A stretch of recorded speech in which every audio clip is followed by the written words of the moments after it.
This is Life's a Pitch TV.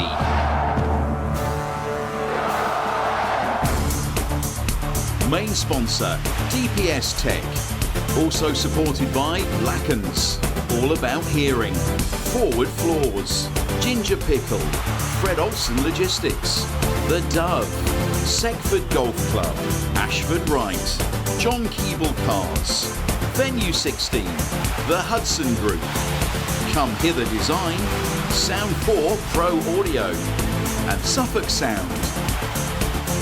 Our charities this year, Cancer Support Suffolk and the Ipswich Town Community Foundation.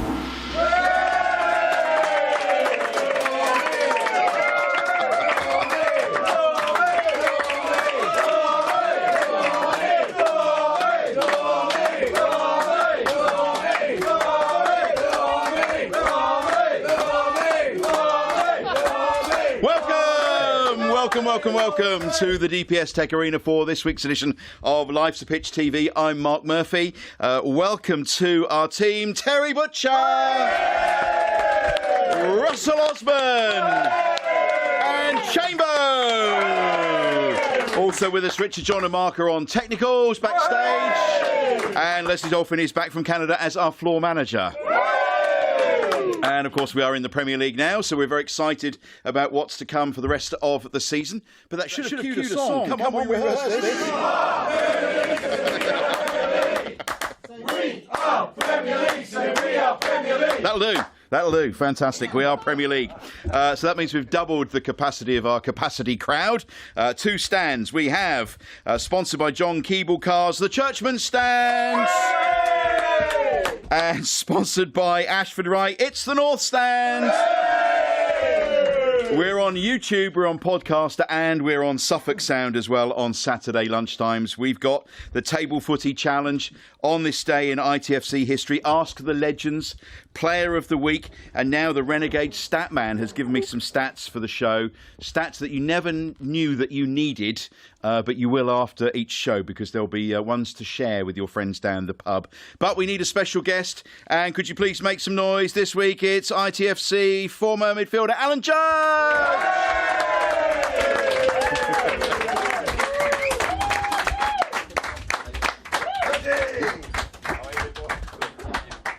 Welcome, Alan. Welcome. Good to see you. Thank you. We'll chat to you in a moment or two, but I just want to start the show by wishing our friend, former Ipswich Town manager and defender George Burley, all the very best. His cancer diagnosis was revealed this week, and he's upbeat about the treatment. He's a very fit man, and so we wish him all the very best. And Terry and Russ, you've been talking to him. He's very upbeat and positive about this, isn't he? Yeah, very, very indeed. You know, I think George overcame a couple of bad injuries during his time when he was playing at Ipswich, especially his cruciate, you know, in the days when players didn't really come back from that sort of injury. And I think he's addressing this cancer problem with the same sort of attitude that he showed then. You know, he's very upbeat, and he says, yeah, we're in for a long fight, he said, but I'm up for that, and we just got to get on with it. You remember when he had his cruciate, we went into hospital with a blow-up doll. That's a legendary story. Do you think are you up for it, for going in another blow-up doll for him? Yeah, why not? Yeah, why not? Yeah. A quick whip round. We might still have the old one somewhere. Well, no, it was a black one. Maybe we'll get a white. But anyway, no, we better not now. Don't go there. That would make chemo slightly more interesting than chemo is, wouldn't it? Yeah. We wouldn't get invited around the house ever again. No. I think George would appreciate it, though. You know, he would indeed. We wish him all the best, don't we, everybody? Round of applause for our George. As I said, he's a very fit man, so you need that to go through that treatment. So we wish you all the very best, George. Welcome, Judgy. Good to see you. Do we mention the Republic of Ireland England game tonight or not? I prefer not to, if that's all right. No, we've got to. Well, there were 3 Ipswich Town players involved, so we can't not really. But Terry, you were obviously very keen to mention that game. Very keen. Yes, because we won. It was very nice. But no, the thing about it was 3 Ipswich Town players playing against England. It's normally the reverse many years ago, but it was just incredible. And I thought they all did well. So it helps Ipswich Town that you get internationals. Obviously, no, you don't want to lose games, but it's just great to have players that go away now. As Kieran only had 12 players from his squad, all the rest were internationals, and there were some great internationals as well going away. So which earned to their caps, which is only good for the club.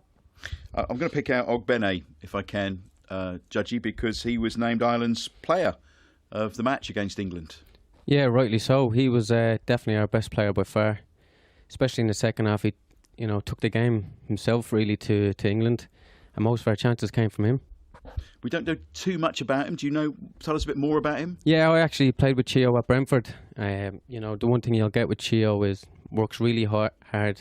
He used to be a forward when he came to us, and then he got converted to like a right winger. So you're going to get someone who's going to work really hard for the team. And what did you make of it, Chambo? I didn't watch it, Mark. I was too busy, mate. My missus was away at the weekend, so I had all the kids to myself. So I was like, we were baking, going for bike rides and all that. So Judgy filled me in on it, but I did see the highlights. You should have said my missus was away as well. That we could have got together. Hit the town. I'd have been too busy for that as well, Mark. So. Cheers, I got feelings, What about you, Russ? I was busy. I didn't watch it either, Mark. No, I wanted to say to Judgy, for obviously playing for Ireland, being an international, what did it feel like for you to see the lads that obviously were now representing the club that we both played for, and how far away that team is from an England team, and where you'd like them to be moving forward, really? I think back in Ireland, you wouldn't really know. There's a lot of problems with the FA behind the scenes. So youth-wise, Ireland we're a bit behind. But the fact is, this squad now that Ireland do have, they have 10, 11 players that are now playing Premier League football, and 3 of them, as Terry said, are Ipswich Town players. Because not long ago, that was rare. I remember we used to watch Ireland, and we had someone like Roy Keane sitting there being a pundit and saying, well, all these players play in the Championship. So now, like you say, that it might be behind a little bit in the youth section now, but the team, like you say, is playing the Premier League. Yep, and the Irish team now, they were really young when they got their cap, so about the last 2-3 years, they've gone into the international setup. They got their caps, under a lot of pressure. So I know we haven't started well in the 2 group games, but I'm hoping under the new manager that experience from the previous games will put them in good stead. Smodics, of course, another one who, friend of yours then, Luke. What did you make of him, Judgy? Again, very good. I'd like to see him playing the number 10 position for us, to be honest. For Ireland, he was out on the left. He's not going to get much of the ball against England, so I think Sammy will really be judged on the next few games coming up. And Dara O'Shea? Yeah, great centre-half. Puts a bit of competition there for Wolfie, Greaves, Burgess. I think it just shows the type of player that Ipswich can attract now. He's played in the Premier League for the last 2 years. Yeah, did he play on the left? He played on the left for Ireland, yeah. Nathan Collins plays on the right, so he can use his left foot. But, Wolfie's got that shirt at the minute, so, and he's doing really well. Great competition for places, isn't it? Brilliant. Yeah, but Dara O'Shea's got a great Irish name, hasn't he? Well, no disrespect, Alan Judge, but Today's the Ogbene is a very good Irish name. Did he drink a pint of Guinness and now he's eligible to play for Ireland or anything like that? No? Do you know Chio's actually came on trial here under Mick, along with Barry Cotter, if you remember? You were here, yeah? Yeah, same time. Came on trial, and then they both came busy to us. Yeah. Did they keep the right one or no? I don't know. You'll decide that in the next few years, won't you? Well, obviously not, but there we are. Well, it's great to see, though, isn't it? It was fantastic. And while we're talking about it, let's talk a bit about England's performances. You two have both played for our national team. What did you make of them? And Harry Kane getting even more goals. I didn't see it, Mark. Terry? 100 caps, though. I saw it. It was all right. They obviously won with 2 goals from Harry Kane. Golden boots. That's and obviously a golden cap as well. So, yeah, there's 100 caps is a monumental achievement. So did you get a special cap for that then? Yeah, He got a gold one, didn't he? Got a gold one. Gold cap. Just a gold one. Would you wear gold boots, Terence? Well, if I got 100 caps, I would. Yeah, but no, I wouldn't. No. Black or white. If I had to go for a colour, it would be white, but not pink or browns or all this other rubbish. Did you play? Did you play? You're dictated to, though. You wore white. He was a white man, wasn't he? White man. I'd like white. When I wore black, I thought I was. Yeah, I was useless. Oh, really I wasn't slow. the most technically gifted player anyway, but when I had the white boots on, I thought I had a little bit of a little bit extra. The white boots made you special, did they? Made me feel a little bit special. Not sure what sort of special. No. But the lads are dictated to by the brands now, aren't they, at the end of the day? Judgy, what did you have? Same. I was, white boots, or else at the minute it'd be yellow boots. But as Luke said, you get dictated by what brand you wear, really. And what would you have worn apart from, you can't wear black, because it's not de rigueur now. It's not fashionable. I would have gone along with the lads white. What? But I remember growing up watching Derby County playing. Kevin Hector and Alan Hinton were probably the first players to start playing in white boots, and that was a long time ago. Yeah, I remember a certain Norwich player, Justin Fashanu, and he had brown boots. But he was a boxer as well, so anybody, he was okay with that. Yeah, it didn't matter what he wore. Brown boots. There are certain places now, especially in the youth team, where they're banned from wearing coloured boots. Yeah. So I'm not sure how I feel about that, because I think these lads should be able to express themselves and add a little bit of character to what they need to get themselves who does in the boot first cleaning team. these days then? And how difficult is it with all these multicoloured boots? Because back in your day, it was just a bit of dubbing, wasn't it, probably? And that was it. Well, that all changed though, didn't it? Yeah. And while we were playing, really, when we started, we were cleaning changing rooms, cleaning people's boots, absolutely every job under the sun until we could leave to go home after a first team game. But since obviously a lot of things have changed now, the youth team don't even clean the players' boots. I don't know who cleans the boots now. We had the kit man at the time, didn't we? And we just sort of give him a little bonus at Christmas and stuff like that, which is nice for rapport. And that's why I enjoyed the relationship that I built with all the young players that cleaned my boots, and vice versa. When I cleaned players' boots, I felt that was your sort of test to how your standards are in terms of what someone like me or someone like who I would be cleaning their boots, would they be satisfied with the job that I was doing, and vice versa. And it was always nice little interactions that you'd have with lads. Did you ask for dubbing being put on your boots after the polish or before the polish? Well, we had... Is that like the jam or we cream didn't on a need scone? polish and dubbing, did we? No, we weren't Our that technology fussy, had were we? moved on by then, do you know what I mean? We had a boot warmer, didn't we? Yeah, we had all sorts. See, Tony Cruz still cleans his own boots, doesn't he? I cleaned mine in the end. Yeah. Yeah. You had a boot warmer? Yeah. Yeah, Colin Quainer. games. Remember Colin Quainer? Yeah. And he came in and bought something from Germany. It was literally like a microwave that was always on for your boots, and you'd put it in, like you putting something in the oven, and they'd Honestly, put it in there for a brilliant couple though, of wasn't it? minutes before you go out when it's freezing cold. The boots would be... Does it ping when it's ready? It actually did, yeah. It does ping. It's one of those twist turners. We had a boot warmer when we played. It was called a sink.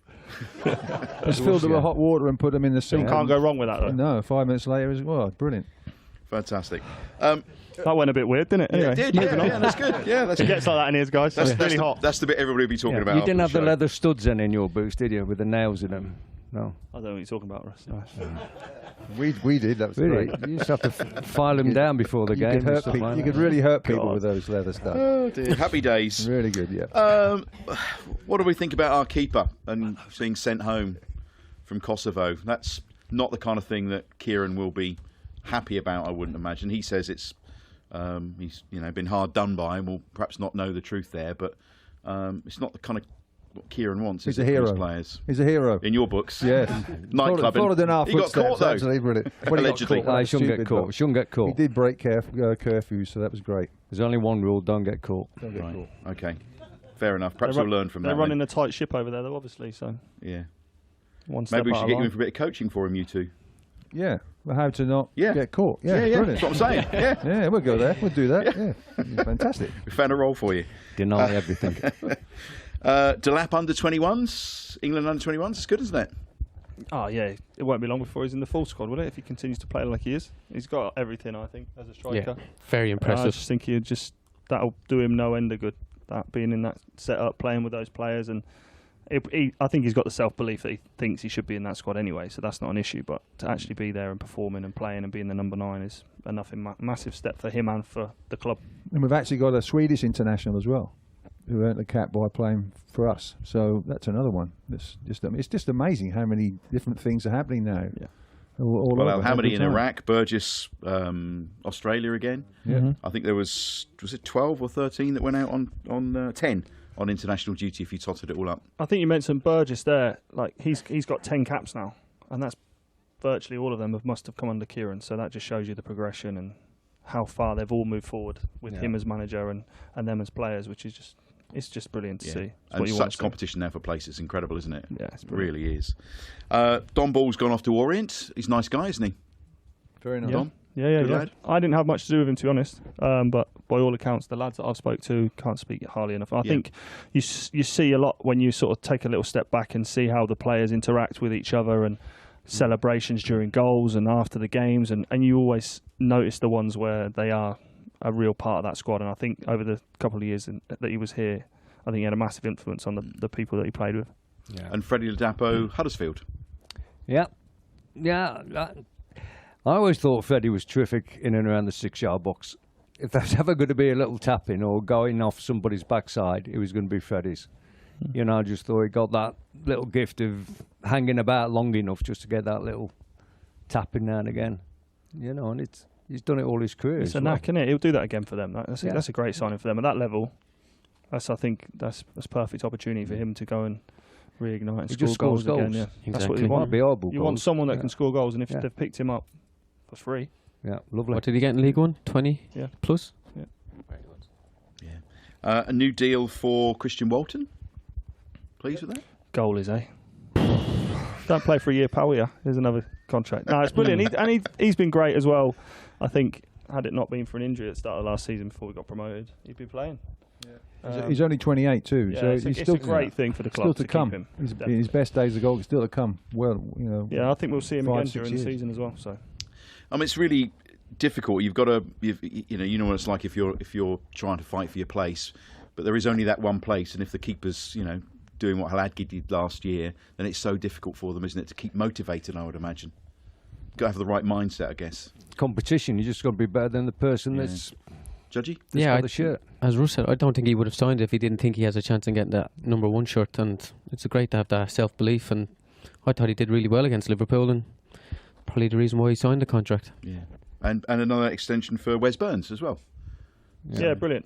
And he deserves everything because he's been a revelation since he signed. I was a little bit sceptical when he signed. I played against him loads and loads, but again, it shows you come into a setup where something clicks for you and fits, and you find a manager that just brings you on and believes in you. And what he's done and some of the goals he scored and the level that he's taken himself to. Like, I speak to Wes quite a bit, and he just couldn't be happier and couldn't be more settled. That goal he scored last season, that doesn't come if you're not riding high on your confidence and know. I thought he was actually better when he had that man bun on the back of his head. I thought he was. Yeah, well people tried to blame a couple of bad results on that when he cut it, didn't he? So that showed you how. It's a bit like Samson, or when he lost his strength when he had his haircut. So he's had his haircut now. That's a whole new episode, that, isn't it? That is, yeah. We'll have to look at that. Yeah, we'll have a look. Footballing haircuts. Yeah. Tattoos and everything else like that. Yeah. We'll have to do that as an episode, but we'll need to get some pictures up on the screen for everybody, just to remind everybody what the haircuts used to be like. Yeah. Oh no. Go for the modern one now. Go for the modern one. No, I think we have to start back in the day, Terry. Cucurella, was he Chelsea left back? What a hair he's got! Unbelievable. I wouldn't mind having that hair. I wouldn't mind either, frankly. I've got a number in Turkey, Judgy, don't worry. Soon. Next up, Brighton. How do we feel about that, Russ? Another tough game. I think a little bit like the Fulham game. They're a very good side. We were talking earlier, myself and Terry, about the amount of players that have come into the club, and they've done well for Brighton. Then they've moved them on and moved them for good money, big money, and then brought more players in. I think the club over the last 10, 15 years has only been going in one direction.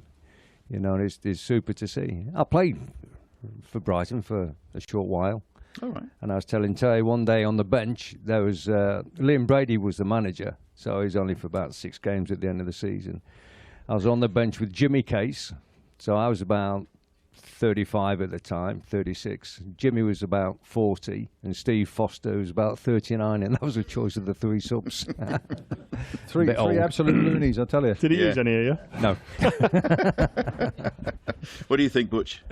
Well, I've been to the stadium, went for some radio stuff there. It's a fantastic stadium, new and great atmosphere, good crowd and everything else. They've had it really well. They've got a Japanese international on the left wing, Mitoma. It sounds like a disease, isn't it, Mitoma? But he's certainly like a rash to the other teams. I tell you, he scored for Japan midweek. He's an unbelievable left winger, pace, quality, picks people out, and everything else. So who he'd be up against up against Twanzebe, I would think. So that's a really good contest. And then if you stop him, then you stop a lot of what Brighton do. So it's a tough order, I think, really tough order. But who knows? Judgy? Yeah, I'm interested to see the tactical battle between the two managers because they're quite young, and you know, every time I watch Kieran's teams play, and it just surprises me. I watched them against Fulham last week. Ipswich, I thought they were brilliant. You know, especially the lap. I like the way he dropped deep, turned, and he ran with the ball. So I'm really looking forward to it. I think it'll be a quite exciting game. And what about you, Luke? Oh, it's going to be a tough game.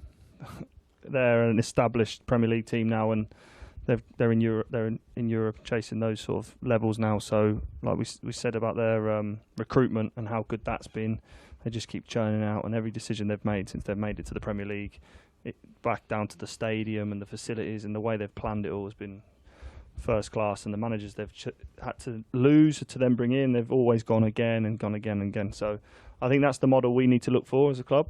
I think that's that sustainable model that they've achieved and bringing players in. But again, the game itself, it's going to be very, very tough. It's a really nice club when you go there, and I've been there with the press on the radio. I say, and the food is fantastic, really nice. You don't really want to come out of that lounge to watch the game. You want to stay in there. It's well, really I just good. know how far they've come. We played at the stadium where you had the running track round, and the fans were 100 yards away, and it was freezing and blowing, and it was just nothingness, wasn't it? Yeah. And their kit sponsor was Skint, and that's basically where they were at that time.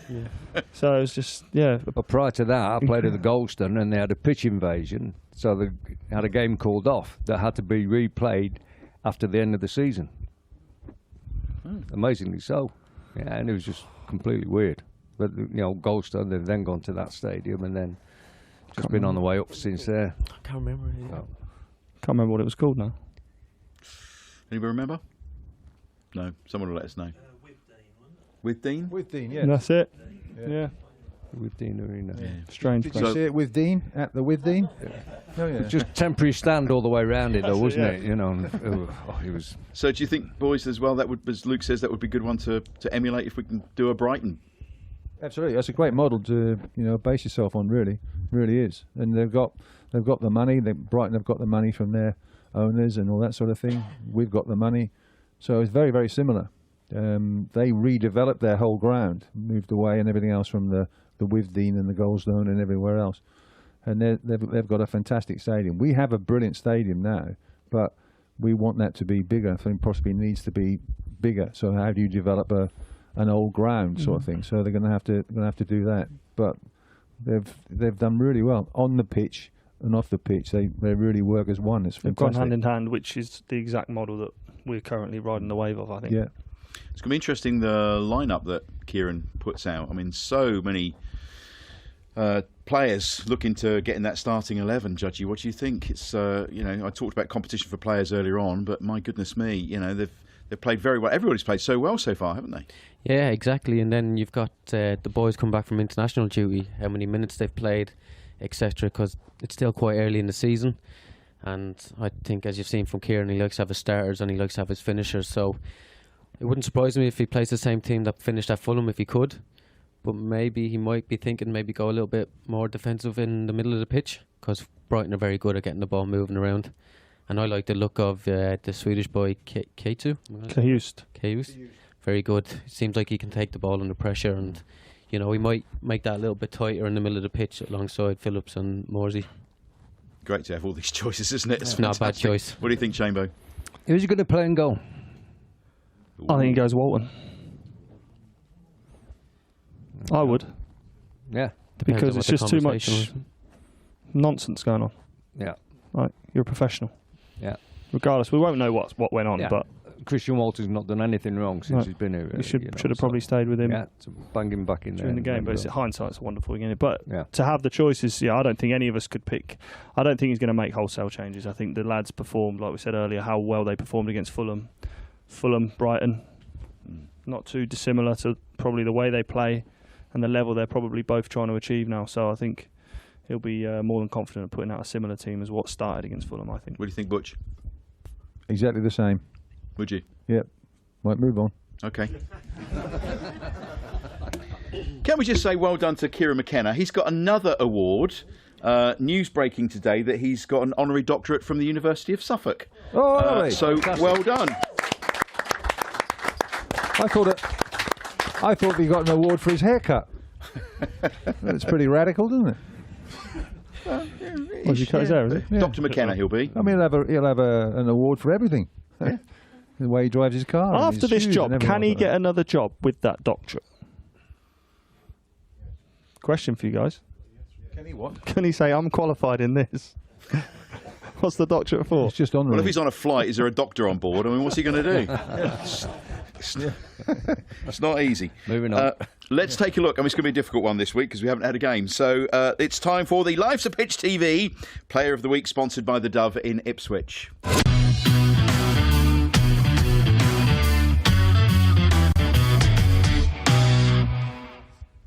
So not so easy, this one. We've had Smodix, Greaves and Delap so far.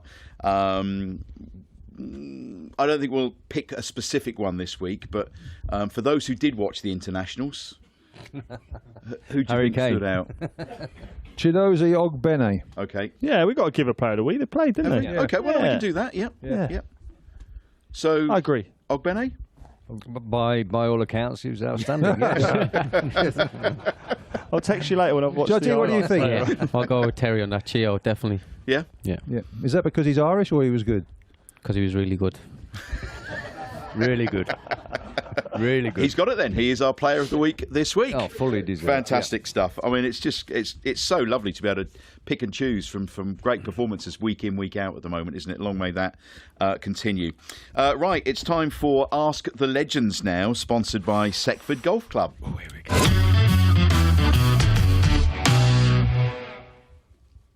So we've got Tony from Seckford Golf Club who's going to ask the question this week. And Chambo and Judgy, you can assist the two legends if you wish, or you can lead them astray. Whatever you want to do, you can be have a bit of one-sided at the minute, Judgy. or try and help them out with this. At the moment, I do believe it's Russell 4, Terry 1. I do believe. So It's been painful, not going to lie. is that right? Painful to watch. Yes, it is right. Yeah. Yes, that's right. But carry on. Go on. Well, I was just checking. You were giving me that look, so I wasn't quite 100% sure. Move on. No, okay. That's a sign to move on, Mark. Thought you'd known that by now. I have worked next to him for a few years, but not as many as you've known him, but I am getting the signals. All right, did move get on. the look. So this week's question then. So feel free, boys, to hinder them or help them. Tony. You won't better help them with this one. Oh, Or my hinder goodness. them, come to that. So you concentrating, Terry. Who's going to go Well, first? It doesn't make any difference, really, does it? Who's going to go first? To answer. My turn to go first. Okay, Russell. Go on, Tony. In our 1961-62 season, Division 1, you were about then. How many goals did we score in the league games? Okay. So in our 1961-62 League Division 1 winning season, how many goals did we score in the league games that season?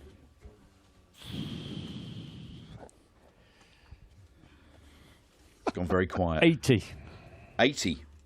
Okay, Russell's going for 80. Okay, and Hit the bar twice. Terry. 81, Terry? What do you reckon?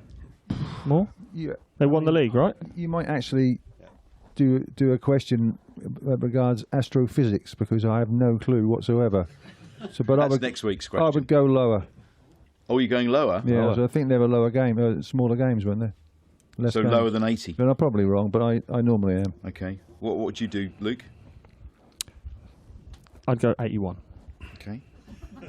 Well, you would, Luke. You go against me. I mean, there we are. Judgy, what would you do? 83 then, I'll go. Oh, you wanted to say trade, there, boy. Because I have no idea, I'd have no idea. You know you're Irish, Al. Tony's forgot. You forgot Tony there for a minute, didn't you? So, Tony, the answer is... Well, to start off with, Burnley finished second. They got 104. So I'm close. 93. 93. Try to help you tell. So I think, Judgy, you were the closest. was weren't closest, you? yeah, But it goes to Russell Osman. Thank you. Nice one, Tony. 5-1. Terry. Thanks for phoning last night, Tone. Mark, there's a long way to go. Don't worry about No, it. it's not a sprint, it's a marathon, isn't it? Yeah, absolutely. All of those phrases, yeah. Yep. Carry on. Yeah. Is there a particular era that you'd like Tony and Seckford to come up with that may help you out, or? Perhaps ask a question on heavy metal or something like that. Okay. That'd be great. I'm reminded of the old radio show Life's a Pitch when we did it on BBC Radio Suffolk. We used to do an anagram of players each week, and we sat there one week and we did an anagram. And this was when Kevin Beattie was our legend in residence on the show, and we did an anagram, and he said, "Oh, pal," he said, "I can't get it." He said, "Oh, who is this? I can't get it." And then someone rang up with the correct answer, which was Kevin Beattie. Time for the Table Football Challenge, sponsored by Fred Olsen Logistics.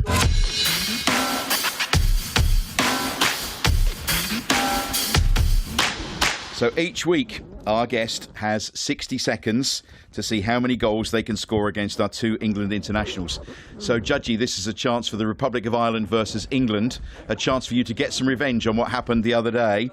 On top of the leaderboard with 5 is Chambo. There was a bit of spinning involved in that, but, you know, we are allowing spinning.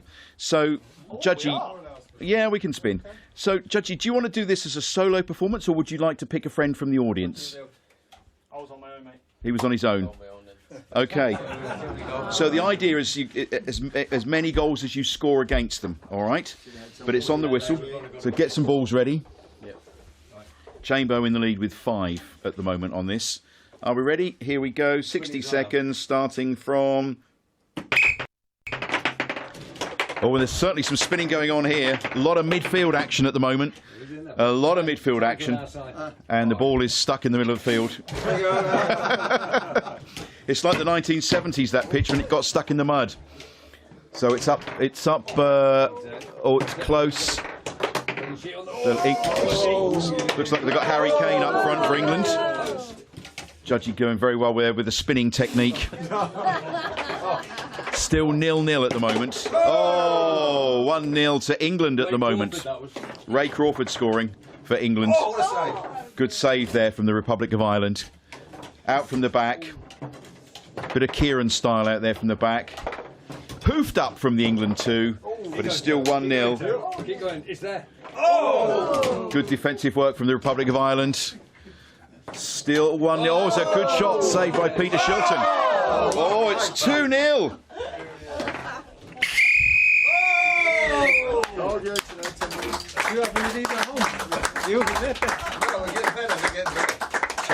That sounds very familiar to the scoreline last week, doesn't it? So England 2, the Republic of Ireland. Bad week. 0. Bad week. Well done.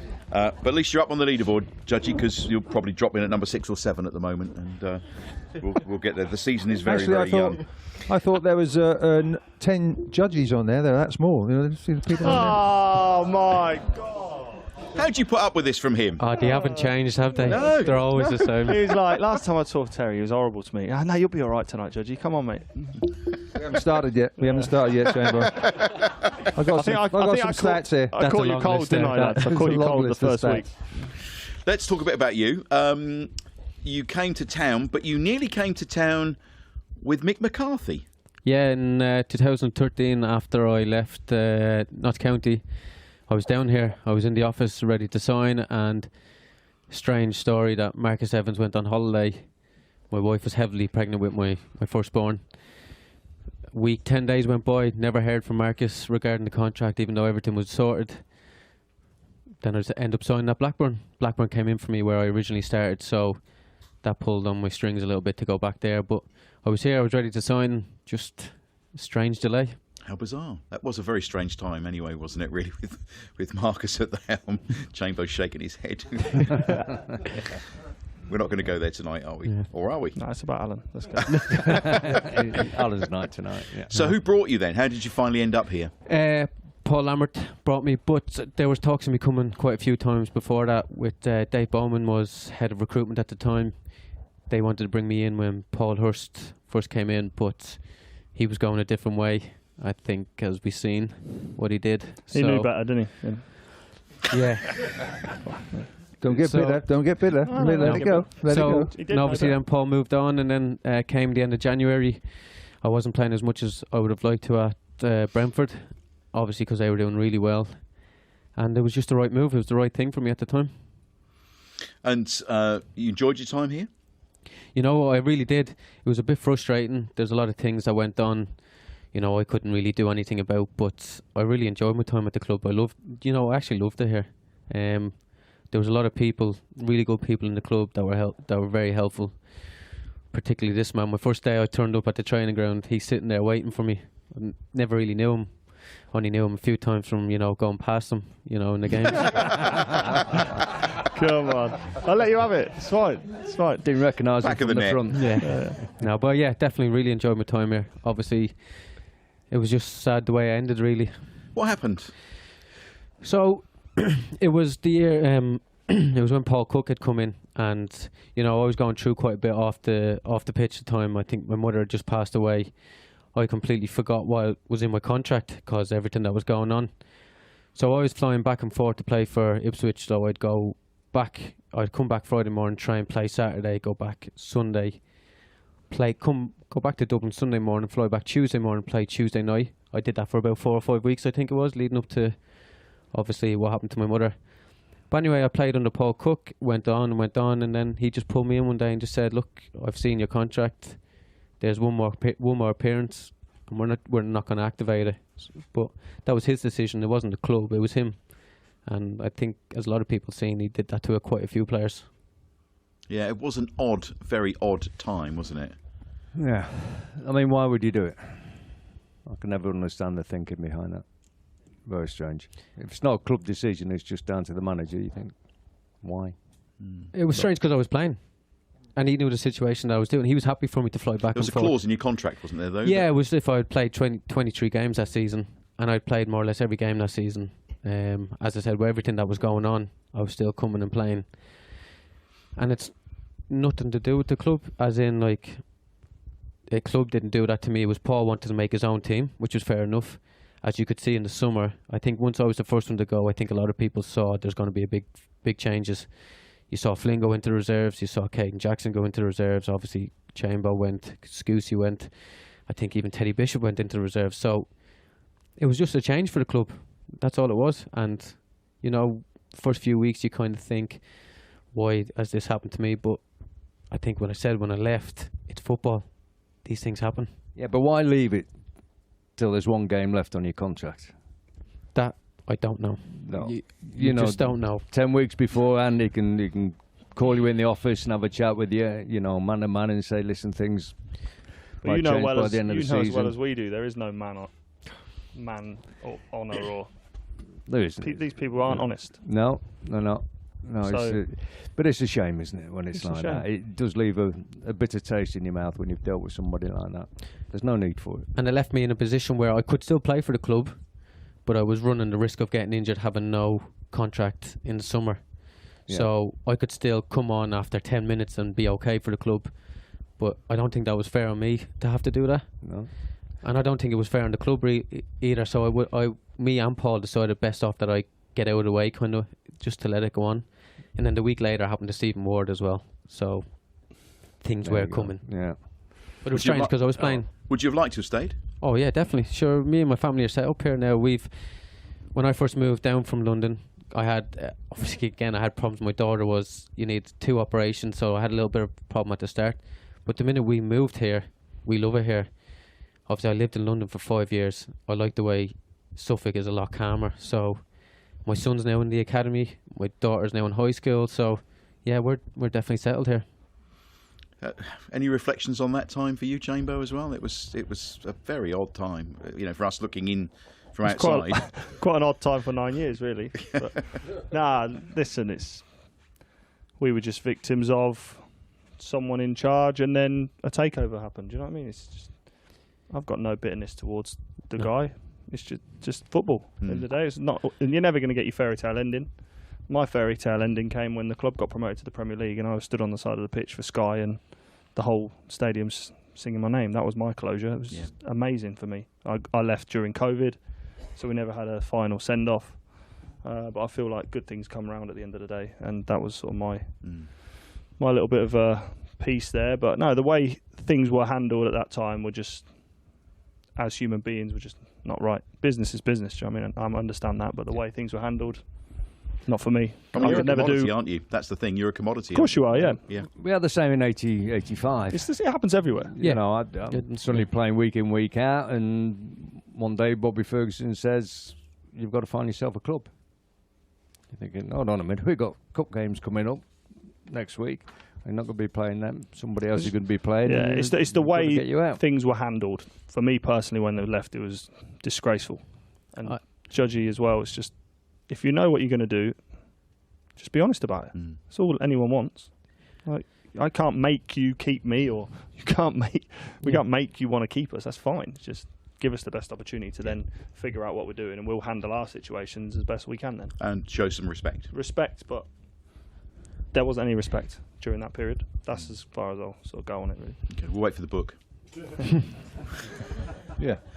So what do you think your best position is, or was?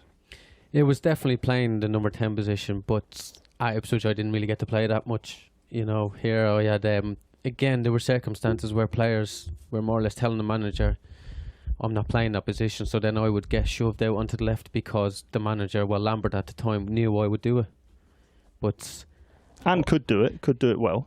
Yeah, but, you know, we were playing that kind of style. He did want me to come inside, but it did look like I was leaving our left back completely open at times, but I was just doing as I was told. But, yeah, that was a bit where I've kind of found it hard to, you know, I was brought in to play number 10. We signed James Norwood. I got shown I'm playing behind him. This, that and the other comes to the next game of the or start of the season. I'm playing left wing because a player doesn't want to play out there. And I'm just like, I never ever would have questioned the manager coming up. Never would I have said that to Sam Allardyce, Mark Hughes, whoever, saying I'm not playing there. So you never went to the manager and just say, no, could I play there? No, he knew I'd do it. He knew I'd play there for him. And You're too nice, weren't you? bit too nice, but I'm always of the... Which is not a fault. I'm just saying it's not a fault. Yeah, my thing is manager makes a decision, so I'll do what the manager tells me to do. And I think Chambo's obviously the same. I imagine you would be the same. It changes a bit. It changes now. I think younger players are obviously braver to say, I'm not playing there. But that's just the way it went. Because we've all played in different positions to our favourite position, but because you can do it, as you say, and because you want to do it, you do it. So you're honest, but at the same time, it can be detrimental to you personally, can't it? But at the end of the day, you've got, for me, if you're asked to play a position, it's not about you, it's about the team.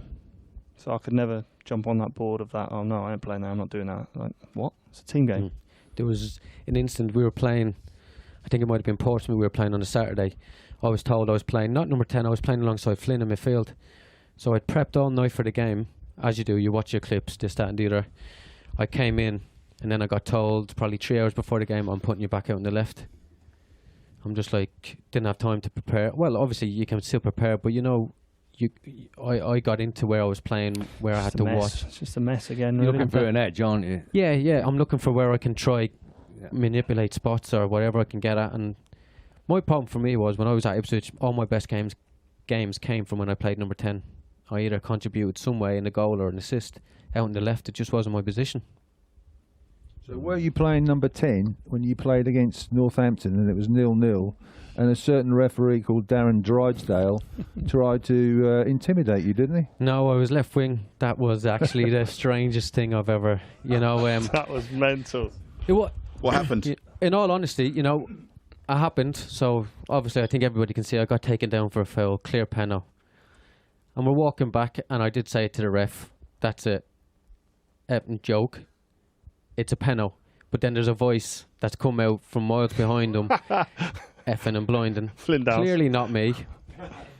And I'm walking by the ref and just next thing he sticks his head towards me. I'm like, I turned around to the fourth official going, have you actually just seen? So anyway, the game continues on. I go over, we walk off the pitch, cross the white line. That for me, it was done. Next thing, I had Stuart Hayton coming down to me. Do I want to charge the referee, the PGML or whatever they're called now these days? Mike Jones ring me saying, do you want to charge the referee? Do you want to do anything? I'm like, no, it's done. It's dealt with. But then the next thing I know, it's up in the news. He's been charged, and I was like, it's nothing to do with me. I've said I want nothing to do with it, as I had my own circumstances going on at home, and it just got well blown out of proportion. But Did he actually make contact? Physical contact? No, it looks like in the photo, but he was still a good bit away from me. Because he must have been short, but he was down there, and he was you know, I would have thought.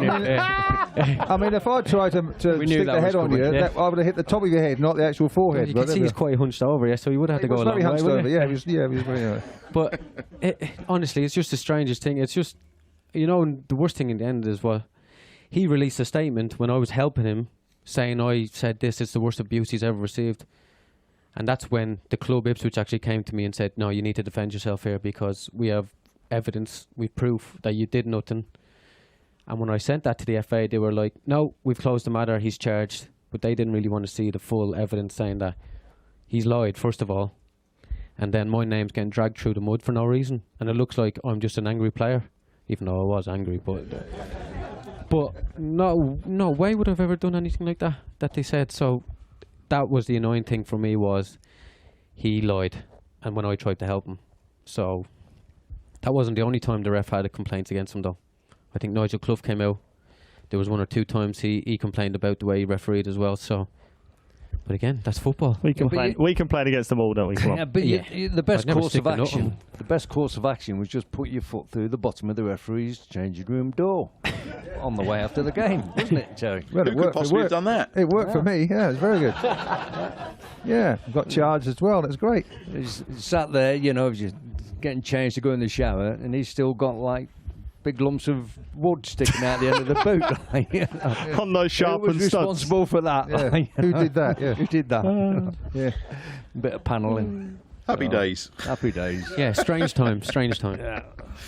I mean, all that kind of stuff of, we only get to see a little glimpse of it all, but you're living right through it, aren't you? What's it like when you're in the spotlight like that? It's not nice because, memes, all this kind of stuff, people, they ultimately think it's the player who's done the wrong. They haven't, even though you've backed yourself up, you've got the full story, the journalists don't want to know. And I came out and I defended myself, and, I sent it to Sky, someone I know, Sky, they saw and they apologised for, well, to be fair, they were more on my side when they saw everything. But yeah, it's just... It's not what's true, it's who's first. Yeah. Now, Exactly. you could never tell your story or your truth as a player once a story's gone out there. And as I said, when I crossed that white line after the end of the game, it was finished with. And then it was just bombardment. It was just like, I should be banned, I should be this. The player should be disciplined. If everybody really wanted to know... I had to get him out of the training ground with a jacket on his head, rush him to the car. I had a picture sent to me arriving at the training ground with boxing gloves on, I think. That was every morning, though, anyway. Yeah, but... Here he comes. It could have been anybody else. I was just the unlucky one that it happened to. Just going through little bits and pieces. It was very good, very interesting. And there was a game. Brentford 1, Preston 0, and on the 3rd of May 2014, when you won promotion to the Championship. Then, and you got a penalty on the 30th minute, and you stepped up and you took the penalty. Yep. So that was the Easter weekend. Yeah. We had two games over that weekend. We had a chance of going up, and we got the penalty, scored it. We didn't really know what was going on, and then at halftime, I think it might have been Rotherham that we were competing with, and I think they were losing, and then I got a penalty again, kind of in the 60th or That's the 70th minute. what I was going to talk to you about. Yeah. I went up to take it, would have finished the game. I slipped. Yeah. I hit off my left foot and went over. That was my question. Did you slip? Because you put it about 50 yards over the bar. Yeah. Yeah. Just missed. Feet just went completely under me, and I was just like... Did you win the game, though? Yeah. Yeah, I won. But I was like sweating, thinking, please. So you scored the winner? Yeah. Oh, there you go. Yeah. It's in the record books, isn't it? Yeah, Moving on, Terry. It was a nice story. Yeah. But ultimately, I was thinking, please don't score. We're gonna crack on because time is pushing us a little bit now. Now, a new feature on the show. You don't know about this, boys, but the Renegade statman is a fantastic Ipswich Town fan, and if you follow him on Twitter, you'll know he comes up with some very, very unusual stats about things, and he's going to come up with some stats for us, and sometimes join us on the show, and sometimes send them through. So we have a fascinating fact, okay? So Dara O'Shea, Sammy Smodics and Chidozie Ogbene have all featured in the Republic of Ireland's last two games, which we know. Before this weekend, The last time 3 Ipswich Town players appeared in the same international side was when? Do you two remember? That's a loaded question, that. I think you were involved. Yep. You two and one other. Someone saying Mariner? Maras, yeah. Maras, yeah. When? 21st of September 1983, Russell Osman, Terry Butcher and Paul Mariner all started for England in their 1-0 defeat against Denmark in a European Championship qualifier at Wembley. So that was my last game, time. Mark, at international level. Thanks for the reminder. All good things come to an end, Russ. You know what I mean? Well, he did say on his next thing was, do you have any memories of the game? But perhaps we won't go there. No, I have a very good memory of the game because I got in the change room afterwards and Sir Bobby said to me, that, son, is your best ever game for England. Well done. Well played. I thought, great. Mm. And that was it? That was it. The next squad was picked for a game in Hungary, and I wasn't even on the bench.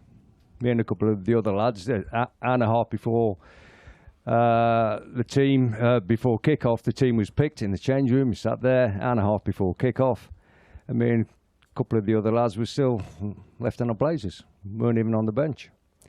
No explanation why. Don Howe came over and said, how come you're not playing? I said, I don't know, Don. He said he's not spoke to you. You've not spoke to him. I said, no, the team not been picked 5 minutes ago, and that's what it is. Oh. And that was it. And I never asked Sir Bobby, and Sir Bobby never told me, so we just went our merry way after that. It was quite brutal at times, isn't it? The kind of things that we've been hearing tonight. The game, we don't hear and see these kind of things, but quite brutal. It's not easy. Trust me. So, one of those things. Yeah. Well, we'll try and get him to pick a better one for you next week. Yeah, cheers. I think it was a Alan Simonson penalty, wasn't it? Phil Neal conceded the penalty. Yeah. Yeah. Correct. Twat. Yeah. Phil Neal's quite a nice fella. Yeah, Or did he mean Olsen? But he gives penalties away. I don't like that. No. Don't like that. I'm just checking the list of words that we can and can't say, and I think we just about got away with that one. Oh, sorry. That's okay. It's time for our On This Day in History, sponsored by Fred Olsen Logistics.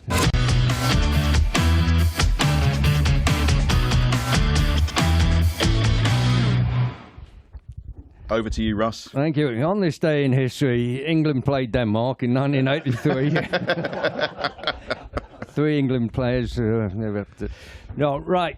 I'm going to take liberty and start on Saturday, the 10th of September, 1955, which was when Robin Turner was born in Carlisle.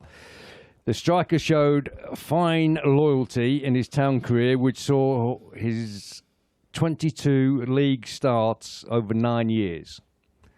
But I think everybody will remember that he scored some very important goals, especially in the FA Cup run of 1978. Right, also on Saturday, the 10th of September, Stoke City were crushed 5-0 at Ipswich Town as the town stayed on the heels of West Ham United at the top of the First Division. John Walk, surprisingly, hit a brace. Monday, the 11th of September, 1961, Ipswich's first cup tie with Manchester City saw Town triumph 4-2 in the League Cup first round in Suffolk. It's strange that was on a Monday for some reason. The scoreline exactly reversed the league mauling City inflicted weeks earlier. And then Saturday, the 11th of September, 1999, despite John Greal's sending off, a late James Scowcroft goal clinched a 1-1 draw and extended an unbeaten run at Portsmouth to 33 years. And that is about all the news that happened that week. So it was 4-1 to Man City in the reverse fixture. The scoreline exactly reversed. So 4-2 in the league first round. 4-2. Because they beat us 4-1 the other week. So maybe we're going to beat them 4-1 here. Well, who knows? Who knows? Could be spooky. Stranger things have happened, haven't they? And that's all that happened. Big shout out to Ipswich Town women. 5-0 they thrashed Lewis at the weekend. Big round of applause for our women, who are doing exceptionally well. Next away on September the 22nd to Gwalior United.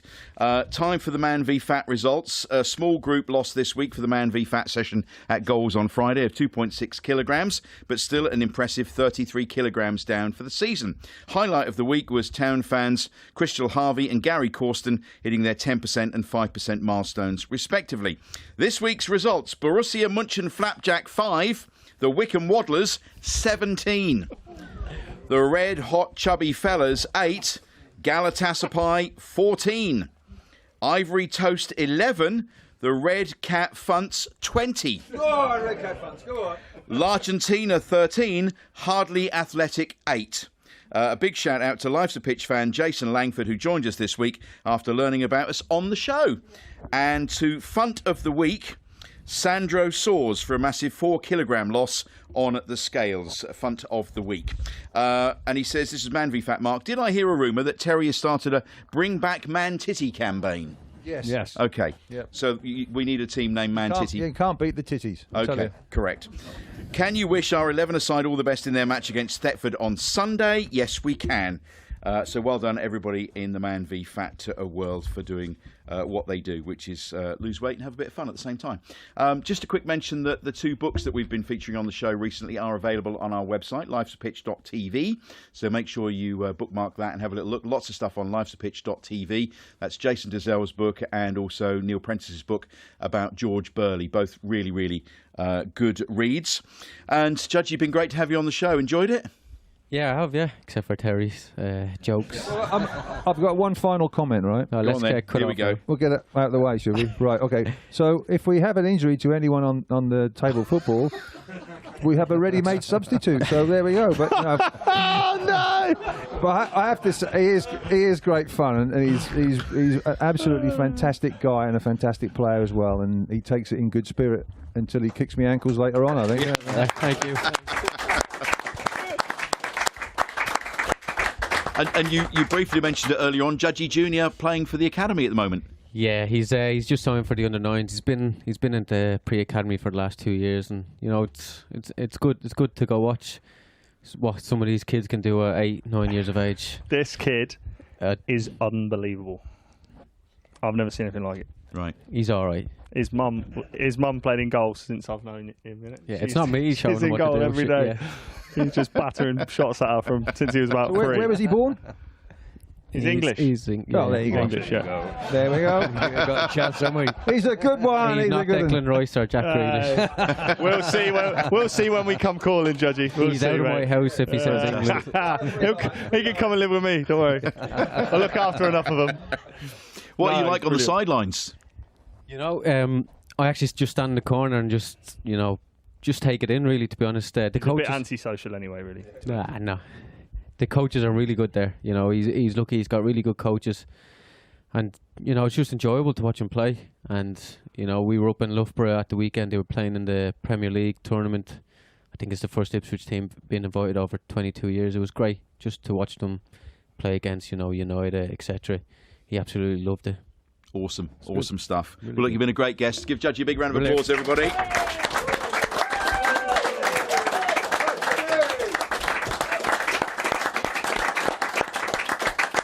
Coming up on the show in the next few weeks, next week, it's Bart. It is Bart. It's yeah. Bart, we're sure. He is. He'll be zooming in. From Spain. Okay, so Bart next his week, villa. everybody. We've got Mark Ashton coming in. Freddie Sears is coming as well. Sears will be in as well. Sears coming in. So we've got some great guests coming up over the next few weeks. Don't forget, check us out on our socials, and also make sure you go to lifesapitch.tv for all the information. If you want to be part of the capacity crowd, you can apply through the website. So just look on the top, on the banner, it says capacity crowd. Click through there. Enjoyed yourselves, everybody? Yes? Free beer and snacks. What more could you want? And good company. That's it for this week. I'll leave you with one thought, and that is Blue Army!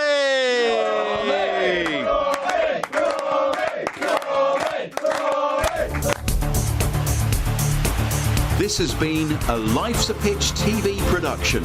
Main sponsor, DPS Tech.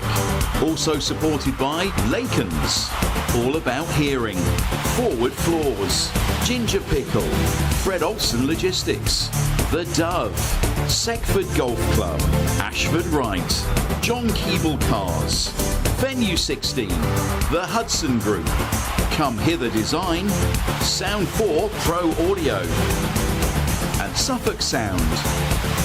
Our charities this year: Cancer Support Suffolk and the Ipswich Town Community Foundation.